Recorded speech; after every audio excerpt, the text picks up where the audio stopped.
नमस्कार विद्यार्थी मित्रांनो, तुमचं सर्वांचं पुन्हा एकदा स्वागत आहे आपल्या चॅनल विद्यार्थी नामावरती. आणि जसं आपण मागच्या व्हिडिओमध्ये चर्चा केली होती, यावर्षीच्या ॲडमिशन प्रक्रियेअंतर्गत इंजिनिअरिंग आणि फार्मसी या दोन्हींच्याही प्रथम वर्ष आणि द्वितीय वर्षानंतरचे जे संस्था बदल, ज्याला आपण कॉलेज ट्रान्सफर किंवा ब्रँच चेंज इंजिनिअरिंगसाठी, तर ह्यांची प्रोसेस जी आहे, जे विद्यार्थी वाट बघत होते त्यांना सांगू इच्छितो 2024साठीची सुरू झालेली आहे. नोटिफिकेशन आज आलेलं आहे. आपण बघणार आहोत की त्याची पूर्ण प्रोसेस काय असते. त्या नोटिफिकेशनची लिंक मी तुम्हाला डिस्क्रिप्शनमध्ये देईलच.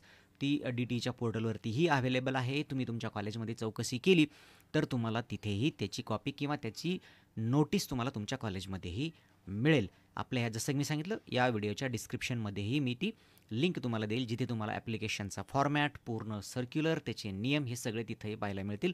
आणि या व्हिडिओमध्ये आपण स्टेप बाय स्टेप ते बघणारही आहोत. तर चला करूया व्हिडिओमध्ये सुरुवात. तर विद्यार्थी मित्रांनो, सगळ्यात आपण पहिल्यांदा जाणून घेऊया की कोण आणि कोणत्या परिस्थितीमध्ये तुम्ही कॉलेज किंवा ब्रँच चेंज करू शकता. सगळ्यात पहिल्यांदा आहे की फर्स्ट इयर नंतर, आणि दुसरं आहे की सेकंड इयर नंतर. आता सेकंड इयर नंतर फक्त जे डिप्लोमा पॉलिटेक्निकवाले जे आहे विद्यार्थी आहेत तेच बदलू शकतील फोर्थ सेमिस्टरनंतर. आणि फर्स्ट इयर नंतर म्हणजे दुसऱ्या सेमिस्टरनंतर तुम्ही तुमचं कॉलेज किंवा ब्रँच हे दोन्ही बदलू शकता. म्हणजे सेकंड सेम नंतर तुम्ही तुमचा कोर्स म्हणजे ब्रँच किंवा जसं मी सांगितलं कॉलेज तुम्ही बदलू शकता. मात्र सेकंड इयर नंतर तुम्ही फक्त कॉलेज बदलू शकता. तुम्ही कोर्स तुमचा म्हणजे ब्रँच तुम्ही बदलू शकत नाही. हा एक बदल तुम्ही लक्षात घ्या.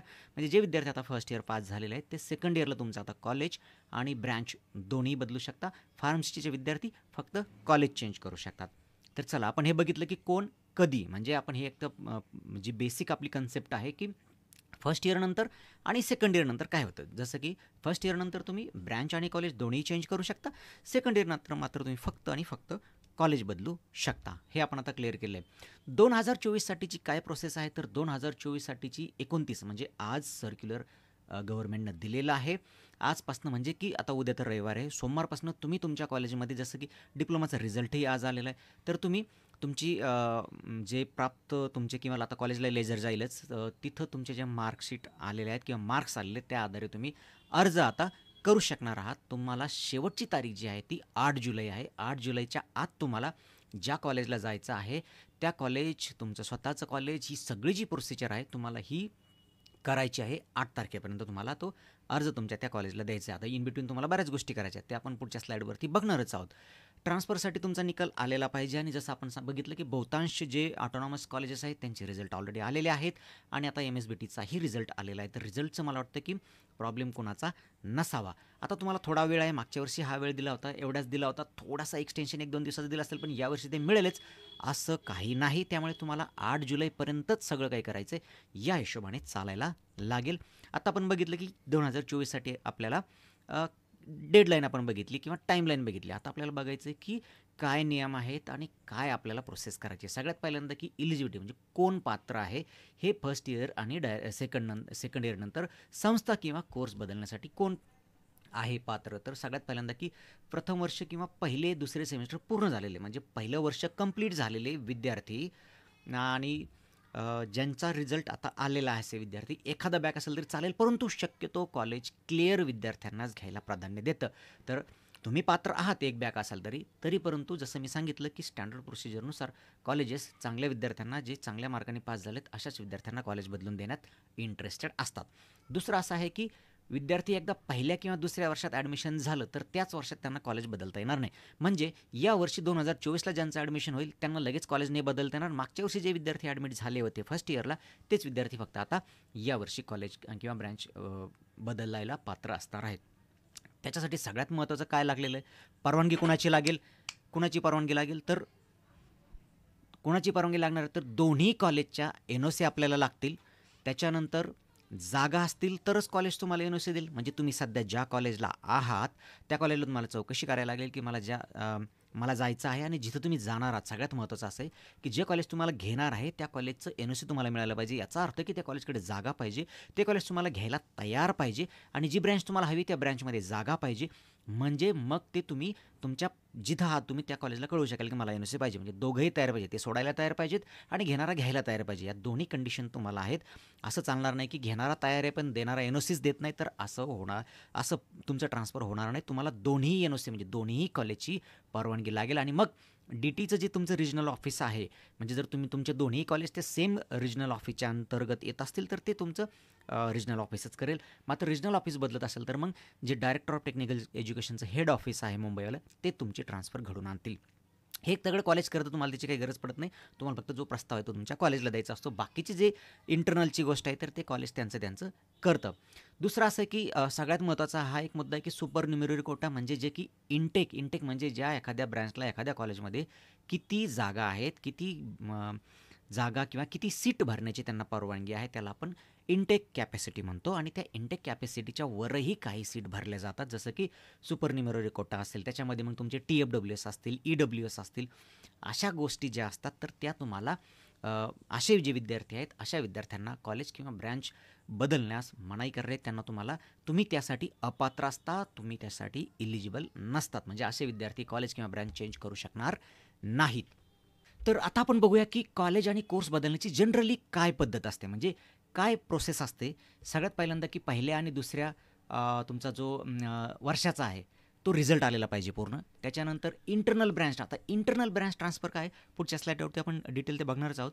पण इंटरनल ब्रँच ट्रान्सफर म्हणजे त्या कॉलेजमधल्याच विद्यार्थ्यांना त्याच कॉलेजमध्ये ब्रँच चेंज करायला परवानगी असते. म्हणजे जसं की कॉम्प्युटरमध्ये जागा असेल तर ENTC ITवाले कॉम्प्युटरमध्ये बदलून घेऊ शकतात. म्हणजे पहिल्यांदा इंटरनल शफल होतं आणि मग बाहेरच्या मुलांना कॉलेज ट्रान्सफर देण्याचं कॉलेज ठरवतं. तर पहिल्यांदा काय होईल, इंटरनल ब्रँच ट्रान्सफर होईल. म्हणजे तुम्ही ज्या कॉलेजमध्ये आहात त्याच कॉलेजमध्ये दुसरी ब्रँच तुम्हाला बदलून घेण्याचा सगळ्यात पहिल्यांदा चान्स असतो. जे विद्यार्थी इंटरेस्टेड आहेत त्यांनी लगेच सोमवारी जाऊन तुमच्या कॉलेजमध्ये विचारायचं आहे की त्या ब्रँचला जागा आहे का आणि मला तिथं तुम्हाला त्या ब्रँच बदलून हवी आहे. म्हणजे इंटरनल ट्रान्सफर तुम्हाला पहिलं करायचं आहे. त्याच्यानंतर जसं का आपण सांगितलं की ज्या कॉलेजला तुम्हाला जायचं आहे त्या कॉलेजला तुम्हाला जाऊन चौकशी करायची आहे. चौकशी केल्यानंतर तुम्हाला तिथं कळेल की जागा आहे की नाही, ते कॉलेज रेडी आहे की नाही. म्हणजे तुम्हाला ज्यावेळेस कॉलेज बदलायचं अशा कंडिशनमध्ये आणि तुमच्याच कॉलेजने तुम्हाला ब्रँच बदलायची तर ती तुम्हाला पहिली चान्स आहेच, सोमवारी तुम्ही विचारा. परंतु तुम्हाला ब्रँच आणि कॉलेज दोन्ही बदलायचं असेल तर ज्या कॉलेजला तुम्ही जाणार आहे तिथं तुम्हाला ते कॉलेज शोधायला लागेल. त्याच्यानंतर ज्या कॉलेजमध्ये ट्रान्सफर होऊन जायचं आहे त्याची तुम्हाला NOC घ्यायची. म्हणजे ज्या कॉलेजला तुम्हाला जायचं आहे त्यांची तुम्हाला NOC घ्यायची. ते कॉलेज तुम्हाला रेडी पाहिजे घ्यायला आणि मग तुम्ही त्यांच्याकडे NOC घेणार. त्याच्यानंतर तुम्ही सध्या जिथं शिकत आहात त्यांच्याकडनं तुम्हाला NOC घ्यायची. म्हणजे ते सोडायला तयार आहेत. दोन्हींच्या NOC असल्याशिवाय लक्षात ठेवा तुमचं ट्रान्सफर होणार नाही.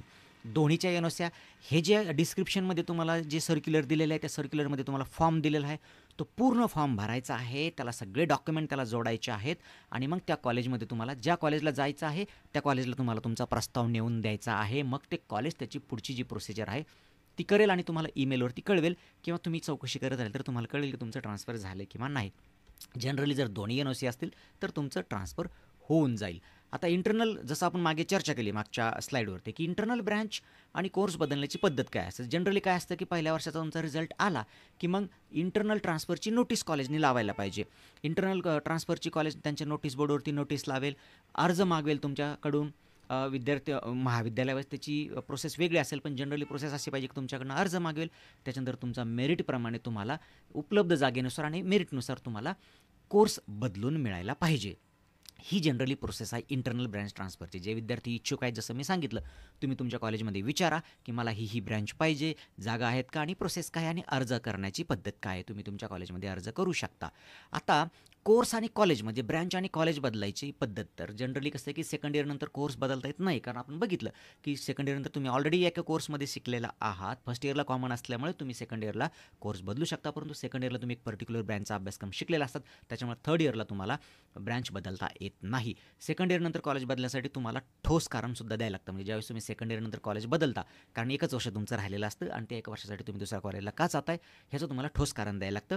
त्याच्यानंतर बऱ्याच वेळा काय होतं की आता युनिव्हर्सिटी तुमची बदलणार नाही, MSBTच आहे त्याच्यामुळे तो काही प्रश्न नाही. परंतु बोर्ड किंवा दुसरा असे बोर्ड बदलत असेल किंवा तुमचा एरिया बदलत असेल, काही नियम बदलत असतील, तुम्ही ऑटोनॉमस कॉलेजमध्ये एखाद्या असाल आणि त्यांचा जर नियम असा असेल की तुम्ही जर आमच्याकडे फक्त 1 वर्ष शिकलात, 2 वर्ष दुसरीकडे शिकलात तर आम्ही तुम्हाला फक्त पास क्लास देणार, आम्ही तुम्हाला डिस्टिंक्शन किंवा बाकीचा जो क्लास आहे तो अवॉइड करणार नाही, असंही असतं. त्याच्यामुळे तुम्ही त्या गोष्टीची खातरजमा करून घेणं फार गरजेचं आहे.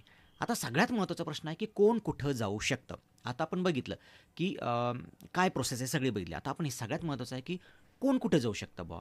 तर सगळ्यात पहिल्यांदा आपण बघू ऑटोनॉमस इन्स्टिट्यूट. लक्षात ठेवा, ऑटोनॉमस विद्यार्थी नॉन ऑटोनॉमसमध्ये येऊ शकतात, परंतु नॉन ऑटोनॉमस कॉलेजमधले विद्यार्थी कोणत्याही परिस्थितीमध्ये ऑटोनॉमस कॉलेजमध्ये जाऊ शकत नाहीत. गव्हर्नमेंटचे विद्यार्थी, सिंपल फंडा सांगतोय, गव्हर्नमेंटचे विद्यार्थी प्रायव्हेट कॉलेजमध्ये जाऊ शकतात, परंतु प्रायव्हेट कॉलेजचे विद्यार्थी हे गव्हर्नमेंटला ट्रान्सफर घेऊ शकत नाहीत. हे तुम्ही लक्षात ठेवायचं. आता आपण बघूया कोणत्या कॉलेजमधले विद्यार्थी कुठे कुठे जाऊ शकतात. आता ऑटोनॉमस कॉलेज असेल आणि ते जर गव्हर्नमेंट असेल तर ते विद्यार्थी हे सगळीकडे ट्रान्सफर घेण्यात जनरली इलिजिबल आहेत. म्हणजे आता गव्हर्नमेंट आहे ना ऑटोनॉमस आहे, म्हणजे ते नॉन ऑटोनॉमस गव्हर्नमेंटमध्ये पण जाऊ शकतात, नॉन ऑटोनॉमस ते प्रायव्हेट कॉलेजला पण जाऊ शकतात, ऑटोनॉमस गव्हर्नमेंटला पण ते जाऊ शकतात. तर ते सगळीकडे जाऊ शकतात. आता ऑटोनॉमस जे आहेत ते ॲडेड कॉलेज असतील किंवा युनिव्हर्सिटीचं डिपार्टमेंट असेल तर ते गव्हर्नमेंट इन्स्टिट्यूटला ते नाही जाऊ शकणार. बाकी ते सगळीकडे जाऊ शकतील. जसं सांगितलं आपण गव्हर्नमेंट इन्स्टिट्यूटला ते इथं नाही जाणार, बाकी सगळीकडे ते जाऊ शकतात. अनएडेड इन्स्टिट्यूट जे आहेत म्हणजे प्रायव्हेट कॉलेज पण ते ऑटोनॉमस आहेत. तर जसं मी सांगितलं प्रायव्हेट टू गव्हर्नमेंट मुवमेंट शक्य नाही. ते फक्त काय होऊ शकतात तर ते ऑटोनॉमस जे कॉलेज आहेत ते नॉन ऑटोनॉमस प्रायव्हेट कॉलेजमध्ये जाऊ शकतील. म्हणजे ते विद्यार्थी फक्त अनएडेड इन्स्टिट्यूटमध्ये ते जाऊ शकतील. आता नॉन ऑटोनॉमस जे गव्हर्नमेंट कॉलेजेस आहेत तर ते फक्त नॉन ऑटोनॉमस, ते ऑटोनॉमसला जाऊ शकणार नाही, बाकी ते सगळीकडे जाऊ शकतील. फक्त ते गव्हर्नमेंटला गव्हर्नमेंट इन्स्टिट्यूट जे आहेत नॉन ऑटोनॉमस तर त्या गव्हर्नमेंट याला जाऊ शकणार नाहीत. त्याच्यानंतर त्या ऑटोनॉमसला जाऊ शकणार नाहीत. जसं आपण सांगितलं ना ऑटोनॉमसला ते जाऊ शकणार नाहीत, हे ऑटोनॉमसचं आहे, ऑटोनॉमसला जाऊ शकणार नाहीत. नॉन ऑटोनॉमसला ते सगळीकडे जाऊ शकतात. तसंच सेम आहे, गव्हर्नमेंट ॲडेड असेल डिपार्टमेंट असेल तर ते जसं सांगितलं नॉन ऑटोनॉमसमध्ये जाऊ शकणार नाहीत, नॉन ऑटोनॉमसमध्ये ते गव्हर्नमेंटला जाणार नाहीत, पण ते गव्हर्नमेंट ॲडेड आणि प्रायव्हेट दोन्हीकडे जाऊ शकतील. राहिला प्रश्न नॉन ऑटोनॉमस अनएडेड, तर ते फक्त अनएडेडलाच जाऊ शकते. म्हणजे तुम्ही जर एखाद्या प्रायव्हेट कॉलेजमध्ये शिकत असाल आणि ते नॉन ऑटोनॉमस असेल तर तुम्ही फक्त नॉन ऑटोनॉमस प्रायव्हेट कॉलेजलाच शिफ्ट होऊ शकता. या चार्टबाबत किंवा याच्याबाबत जर तुमच्या मनात काही शंका असतील तर अवश्य मला विचारा कमेंट्स बॉक्समध्ये. मी नक्कीच तुमच्या प्रश्नांना उत्तर देण्याचा प्रयत्न करेन. आता काही प्रश्न तुमच्या मनामध्ये असतील. सगळ्यात पहिल्यांदा की कॉमनली दरवर्षी विद्यार्थ्यांना येणारे प्रश्न असे आहेत की पहिल्या कॉलेजच्या फीचे काय. सगळ्या विद्यार्थ्यांना पडलेला प्रश्न. आता मी सोडून चाललो कॉलेज, एनओसी दिली कशी बेसी, परंतु ते फीचं काय. तर ही फीची डी कोणती जबाबदारी घेत नाही, कोणत्याही गव्हर्नमेंट ऑफिसची जबाबदारी घेणार नाही. तुमची फी तुम्हाला त्या कॉलेजकडनं मिळवणे, नवीन कॉलेजला भरणे किंवा जुन्या कॉलेजचे सोडून देणे, नवीन कॉलेजला भरणे, जे काही तुमचं असेल तर ते तुम्हालाच मॅनेज करायला लागतं. म्हणजे फीबाबत सर्वस्वी निर्णय, सर्वस्वी डिसिजन, सर्वस्वी प्रयत्न तुम्हाला करायला लागतात. तर याबाबत तो पूर्णपणे निर्णय तुम्हाला घ्यायला लागतो. गव्हर्नमेंट याबाबत तुम्हाला मदत करत नाही. नवीन कॉलेजमध्ये मात्र तुम्हाला कंपल्सरी फी भरायलाच लागते. फीजमधील सवलत फ्रीशिप स्कॉलरशिप मिळते काय. जनरली ज्या विद्यार्थ्यांचं ॲडमिशन किंवा ज्या विद्यार्थ्यांना सध्या स्कॉलरशिप मिळते ती स्कॉलरशिप पुढे चालू राहते. फक्त लक्षात ठेवा तुमच्या पत्रामध्ये तसं मेन्शन करून घ्यायला विसरू नका. जनरली पूर्वीचे जे फॉर्मॅट होते त्याच्यामध्ये ते स्पष्ट तसं मेन्शन करत होते. या आता नवीन फॉर्मॅटमध्ये मला माहीत नाही ते मेन्शन करतात की नाही करत, पण जनरली तुमची फ्रीशिप स्कॉलरशिप ही मागच्या कॉलेजमध्ये चालू असेल तर ती पुढेही चालू राहते. ट्रान्सफर फॉर्म ऑनलाईन असेल की ऑफलाईन. आता ते कोविडच्या काळामध्ये फक्त ऑनलाईन होतं. आता तुम्हाला तुमच्या ज्या कॉलेजला जायचं आहे तिथं तुम्हाला ऑफलाईन तुमचा जो फॉर्मॅट आहे, जी मी डिस्क्रिप्शनमध्ये लिंक दिलेली आहे त्याच्यामध्ये फॉर्म आहे, तो घ्या, भरा आणि तो तुम्हाला त्या कॉलेजला नेऊन द्यायचा आहे. कॉलेजने एनओसी नाकारली तर तुम्ही ट्रान्सफर होऊ शकणार नाही. दोन्ही कॉलेजचे एनओसी तुम्हाला हव्यात म्हणजे हव्यातच. आता ट्रान्सफरची प्रोसेस कधी सुरू होती तर ती ऑलरेडी सुरू झालेली आहे.